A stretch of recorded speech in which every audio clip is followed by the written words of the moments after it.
Hello, friends, and welcome back to Stories About Entitled People. Today's story is a first-class trip in more ways than one, literally.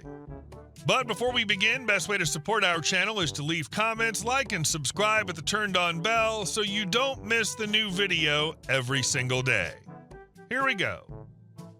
First-class drama when the knee injury walks off just fine.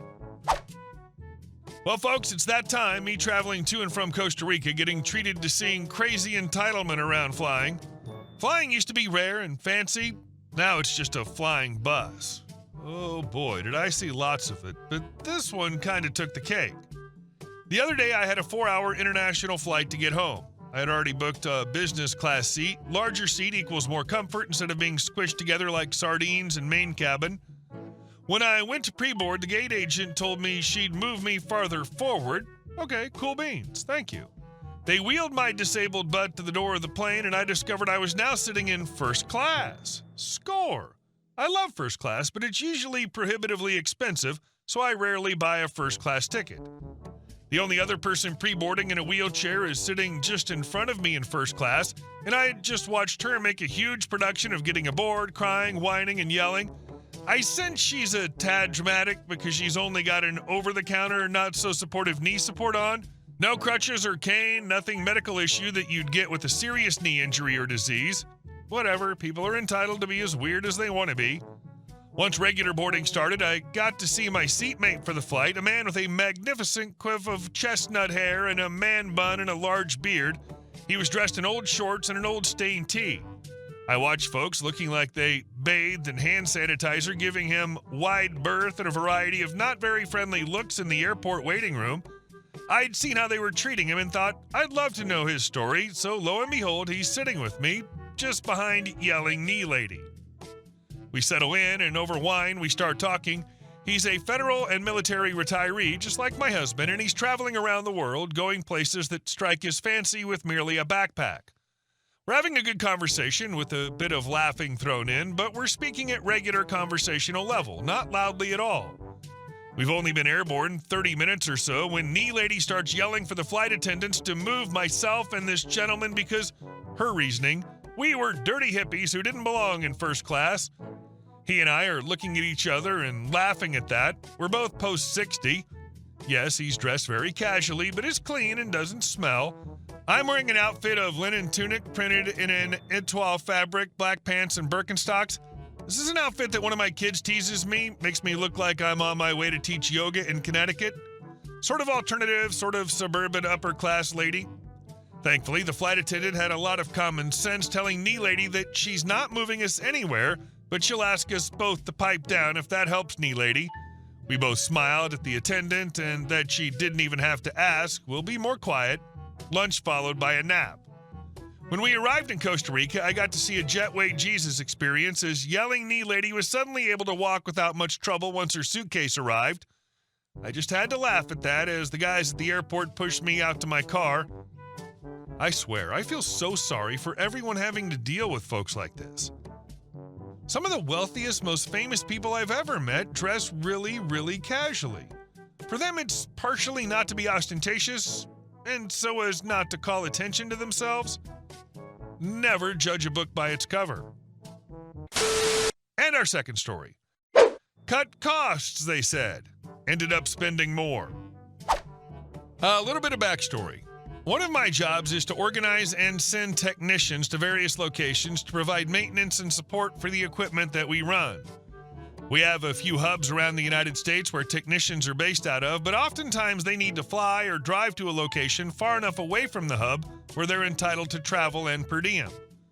I have to review the requests for travel and per diem to make sure they're reasonable, such as not staying in a suite or flying first class, no rental upgrades unless needed, and so on. Once I've calculated the costs involved, I request the funding from another department and set it aside for the travel so the technicians can be reimbursed once they come back.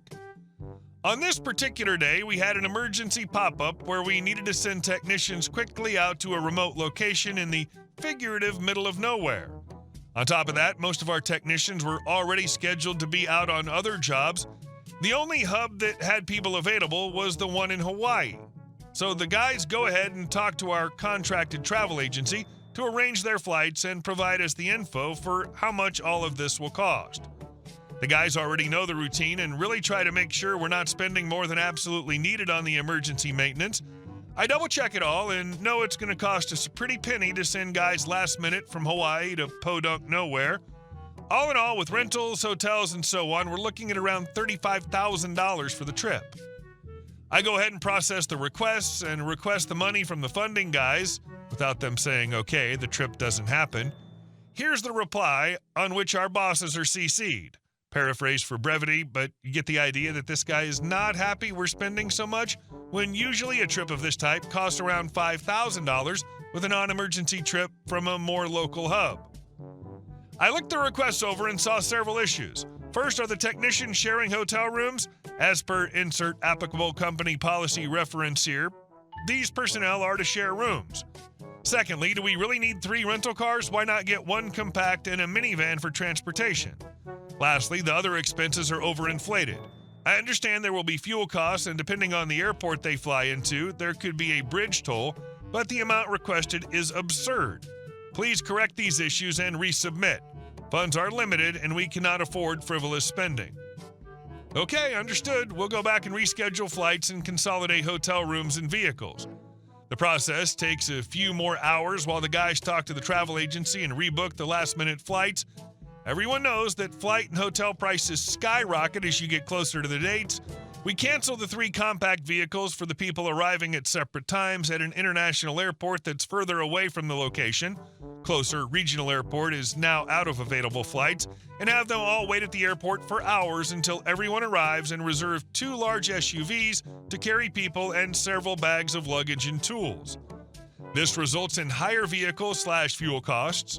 We also rebook hotels so the technicians share double occupancy rooms, but the reduction in hotel cost does not begin to cover the other rebookings. We lay out in writing all the cost-cutting measures and efforts to save money as requested in the email from the funding department. All in all, the total is now $42,000. I sent the email reply all to the funding department with a begrudging response authorizing the $42K. And our last story. Spikes in front of my house. When I bought a small ranch-style home in the wooded suburbs of North Carolina, I thought my biggest worries would be re-roofing and repainting the porch. The lot was shaped like an L. A narrow strip of land reached an asphalted but private road owned by the local HOA, while the opposite side connected to an old dirt track. Having grown up on Kansas clay and puddles, I immediately appreciated that an asphalt road meant no mud all over my bumper and no constant clanking from the suspension. For the first 2 weeks, I used that asphalt road without incident, until she showed up on the porch, Karen. Perfectly trimmed bob, slightly oversized plaid blazer, a face pulled into a pinched grimace, and the inevitable clipboard tucked under her arm. "Good afternoon," she said in the tone of a military police sergeant. "My name is Karen Whittington, representing the Oakshade HOA Board. You're surely aware that the road you're using is private property belonging to our association." "Excellent," I replied, leaning on the railing. "Great road. The previous owner told me he had an arrangement with your people." Karen snapped her folder open. The arrangement was personal, not an easement. It ended the moment the former owner moved to, she flipped a page, Hawaii. "So if you intend to keep using the road, you need to join the HOA. Annual dues are $600 plus a one-time initiation fee of $1,750. "Wonderful. Thanks, but I'll pass," I smiled politely. "My house isn't in the HOA, and the dirt road is good enough for me."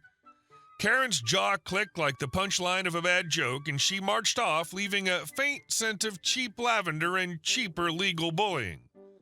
The next Monday evening, I was driving home when 100 yards away, I saw something glinting in the sun at the entrance to the dirt track. Up close, I found a whole strip of metal spikes, pinned down by concrete blocks so it couldn't budge.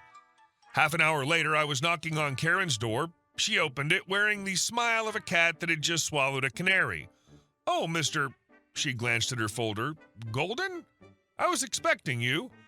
"Remove your traps. That's a public access road." "No, until you join the HOA, the asphalt is off limits, and the dirt road is our collective deterrent." "Deterrent?" I echoed. "That's deliberate property damage. And this is private HOA land. The choice is yours, she said, and slammed the door. I'm no lawyer, but I'm as stubborn as a tractor driver. The next morning, I headed to the county land records office. 3 hours of poring over yellowed maps and digital scans revealed something curious. 50 feet of that very asphalt road actually ran across my lot.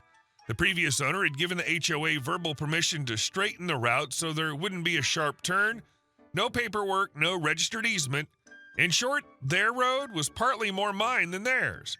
I grinned like a Mustang spotting an unlatched gate. The hardware store sold me 2 hefty wrought iron gates, a CCTV pedestal, and a shiny sign reading, "Private property, no through traffic, violators will be towed." By Saturday morning, I was hauling concrete in a wheelbarrow, setting posts right in the strip that, per the plat map, belonged to me. The trick was not to block myself. I left the gate facing my yard and a little pull-out so I could leave by key while everyone else got a deadbolt. At 2 p.m., with the concrete cured, a familiar white Lexus RX rounded the corner. Karen shot out like a Patriot missile, jabbing a finger at the gate. "What is this outrage? This is an obstruction on a shared road."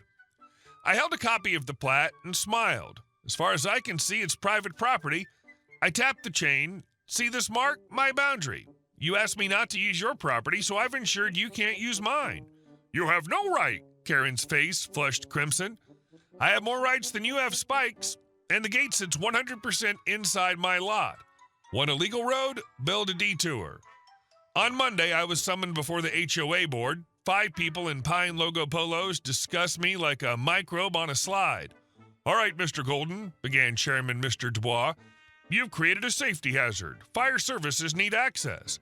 I've left clearance for emergency vehicles." I showed photos with the tape measure. "And I consider the spike strip a hazard. But I didn't lay it."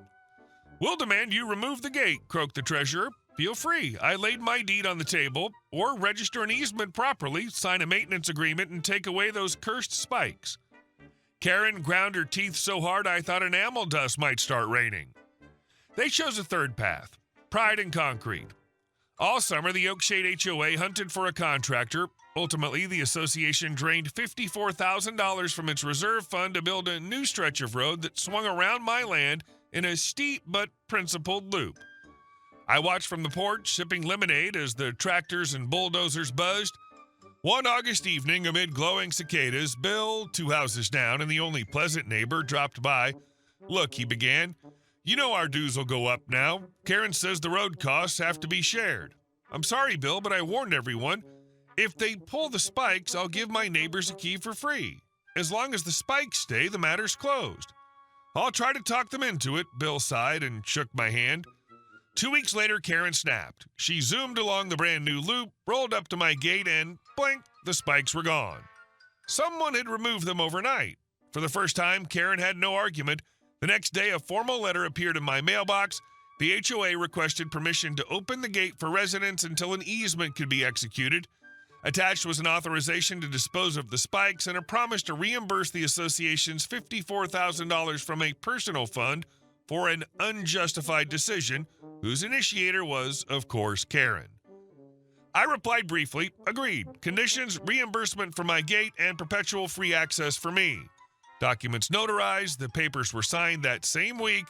When the crew hauled the spikes away, Karen stood apart, biting her lip like a teacher caught in a mistake. The final brushstroke of fate came the day the new road was officially closed. The fire department ruled its turn too sharp for tankers.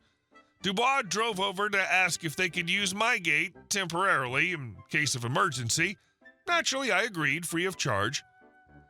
Generosity costs nothing once your revenge has already paid moral dividends. Now I pass my wrought iron gate every day, leaving it open for everyone. Karen no longer shows her face. They say she sold her house and moved to another state where I hope she found a road that belongs only to her. As for me, free of any association, I sometimes stand on the porch listening to the evening sounds. The road before me is smooth, quiet, and most importantly, fair. Hey guys, thank you all for watching the video. I'll see you in the next one.